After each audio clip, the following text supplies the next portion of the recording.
तो आवाज अजितचाच होता. आकांक्षा धावत घराबाहेर आली. तिने पाहिलं अजित रक्ताच्या थारोळ्यात पडला होता. तिने इथे तिथे पाहिलं, तिथे कोणीच नव्हतं. आकांक्षाचं लक्ष अजितच्या खांद्यावर गेलं. अजितच्या खांद्याचा लचका तोडला होता. त्यातूनच भळाभळा रक्त येत होतं. तिने अजितला कसंबसं उठवलं आणि ती त्याला घरात घेऊन आली. तिने त्याला भिंतीला टेकवून बसवून ठेवलं. त्याच्या जखमेवर हळद चापून भरली आणि एका फडक्याने तिने ती जखम घट्ट बांधून ठेवली. रात्रीचे 11 वाजले होते. त्या चिटकिणीची ही मजल की थेट माझ्या नवऱ्यावर हमला करावा. आकांक्षाचा राग आता अनावर झाला होता. तिने किचनमधला सुरा आपल्या हातात घेतला आणि ती पायात चप्पलही न घालता सरळ घराबाहेर पडली. आज या चिटकिणीचा मी बंदोबस्तच करणार, असं म्हणत ती त्या म्हातारीच्या घराकडे वळली. आकांक्षाच्या मनातील सगळी भीती अचानक कुठे गायब झाली होती. ती हेही विसरली होती की ती एका अशा चुडेलशी लढायला चालली होती जिने त्या गावात 1 नाही 2 नाही तब्बल 50हून अधिक वर्ष दहशत माजवली होती. ती त्या म्हातारीच्या घराकडे जाणार तोच तिला तिच्या बाजूच्या घरात आतून दाराचा आवाज आला. आकांक्षा नेमकी त्याच घरासमोर आली होती. ती जागीच थांबली. तिने पाहिलं तर शेजारच्या घराचं दार आतून उघडं होतं. चेटकिणीची दहशत असलेल्या गावी इतक्या उशिरा कोण स्वतःचं दार उघडं ठेवेल? नक्कीच काहीतरी गडबड होती. आकांक्षा पटकन तिथून धावत त्यांच्या गाडीपाठी गेली. तिने पाहिलं गाडीला लॉक नव्हतं. तिने गाडीचं पाठचं दार उघडलं आणि ती गाडीत पाठच्या सीटवर गेली. तिथूनच ती त्या शेजारच्या घरावर नजर ठेवून राहिली. काही वेळातच त्या घराचं दार हळूवार उघडलं गेलं. आकांक्षा श्वास रोखून पाहू लागली.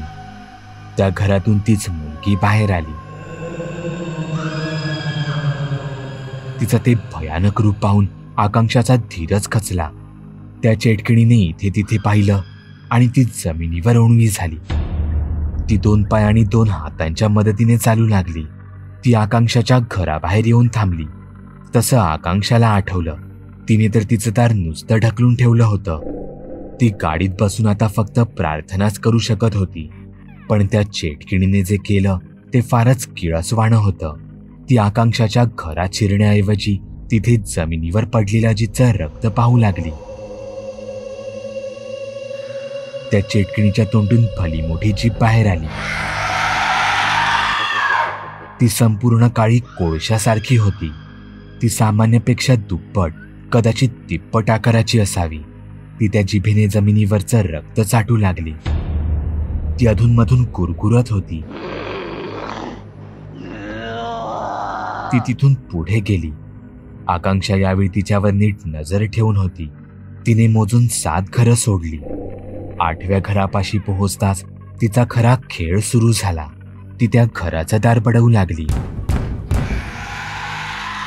त्या घराभोवती फेऱ्या मारून घरात आत शिरण्याची जागा पाहू लागली. ती तशीच सळसळत त्या घराच्या छतावर चढली.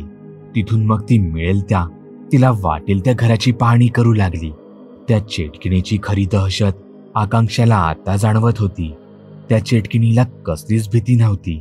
तिच्यात इतकी चपळता आणि ताकद होती की ती सहज 3-4 माणसांना जागीच लोळवू शकेल. ती एक एक करून सगळी घरं पाहत होती. पण ती एका घरावर जाऊन शांत बसली. ती छतावरून त्या घरात आत पाहू लागली. त्या घरात काय होतं काय माहीत, पण ती बराच वेळ तिथे होती. हे कदाचित तेच घर होतं ज्या दिवशी पहिल्यांदा अजित आणि आकांक्षाने या गावात त्यांचं पहिलं पाऊल ठेवलं होतं. त्यावेळी त्यांना त्याच घरावर एक आकृती बसलेली दिसली होती. म्हणजे तेव्हाही तिथे ही चेटकीण बसली होती. साधारण 2 वाजता ती चेटकीण परत तिच्या घराकडे वळली. अजित आणि आकांक्षाच्या घरासमोर जाताना तिने पुन्हा एकदा तिथल्या जमिनीवर आपली जीभ घासली आणि ती त्यांच्या शेजारच्याच घरात गेली. हे किती भयानक होतं. पण आता आकांक्षाला अजितची चिंता सतावू लागली. ती चेटकीण स्वतःच्या घरात शिरताच आकांक्षा ही दबक्या पावलाने स्वतःच्या घरी गेली. घरात शिरताच तिने दाराला आतून कडी लावून घेतली. अजित जागेवरच झोपला होता. तिने पाहिलं तर रक्तस्राव थांबला होता. पण हे सगळं अचानक झालं कसं? म्हणजे ती चेटकीण यांच्या घरात शिरून अजितला घराबाहेर घेऊन गेली. पण घरात शिरायला घर तर आतून बंद होतं. आकांक्षा ही खूप दमली होती. घडल्या प्रकाराने घाबरली होती. ती अजितच्या बाजूलाच जाऊन झोपली. रात्री कोणीच जेवलं नव्हतं. पहाट होताच आकांक्षाने नाश्त्याची तयारी केली. अजित, हात तोंड धुवून घे लवकर. आपल्याला हॉस्पिटलमध्ये जायला हवं. तुझ्या जखमेवर काहीतरी इलाज करायला हवा. रात्री तू काही खाल्लंही नसशील ना? चल, नाश्ताही करून घे लवकर. हो, खूप थकवा जाणवतोय मला. खांदाही खूप दुखतोय. डोकं गरगरतंय माझं. हा कपडा कोणी बांधला मला? आणि माझ्या खांद्याला काय झालं? म्हणजे तुम्हाला रात्रीचं काहीच आठवत नाही? हे आकांक्षासाठी मुळीच चांगलं नव्हतं. चेटकिणी विरोधात लढायला तिला तिच्या नवऱ्यालाही विश्वासात घेता येणार नव्हतं. अजितवर चुडेलने हमला केला हे देखील त्याला पटेल याची तिला कमीच शाश्वती होती. नाही, काय झालं होतं ते जाऊ द्या, पण तुम्ही घराबाहेर कसे गेलात हे देखील तुम्हाला माहीत नाही? अगं नाही माहीत मला नाही आठवत काही. अजित वैतागला होता. तो डोक्यावर ताण देऊन आठवण्याचा प्रयत्न करत होता, पण त्याला काहीच आठवत नव्हतं. अहो ठीक आहे, तुम्ही नका जास्त विचार करू. तुमच्यावर कुत्र्यांनी हल्ला केला होता. आता लवकर डॉक्टरकडे जायला हवं. काल दुपारपासून उपाशीच आहात ना? लवकर हा नाश्ता करून घ्या. दुपारपासून नाही ग, मी संध्याकाळी ते 2 लाडू खाल्ले होते आणि झोपी गेलो. पण पुढचं मात्र काहीच आठवत नाही मला.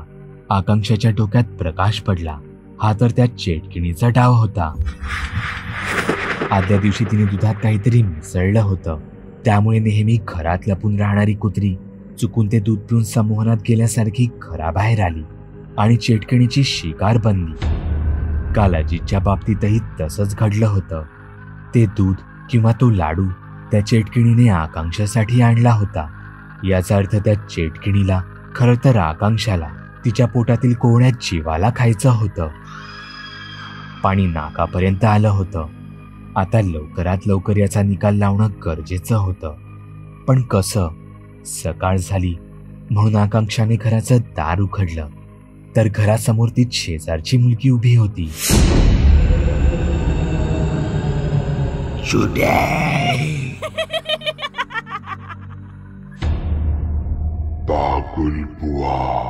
चॅनलवर अपलोड केलेल्या नवीन व्हिडिओची नोटिफिकेशन मिळवण्यासाठी चॅनल सबस्क्राईब करायला विसरू नका. व्हिडिओ आवडला तर आमच्या मेहनतीचा मोबदला म्हणून तो लाईक करून मित्रांसोबत जरूर शेअर करा. चॅनलवरचे इतर व्हिडिओ पाहण्यासाठी इथे क्लिक करा. तसेच चॅनलवरची प्लेलिस्टही चेक करा. दर दिवशी नवनवीन भूतांचे व्हिडिओ बनवून मी तुमचं मनोरंजन करत राहू याची खात्री बाळगा.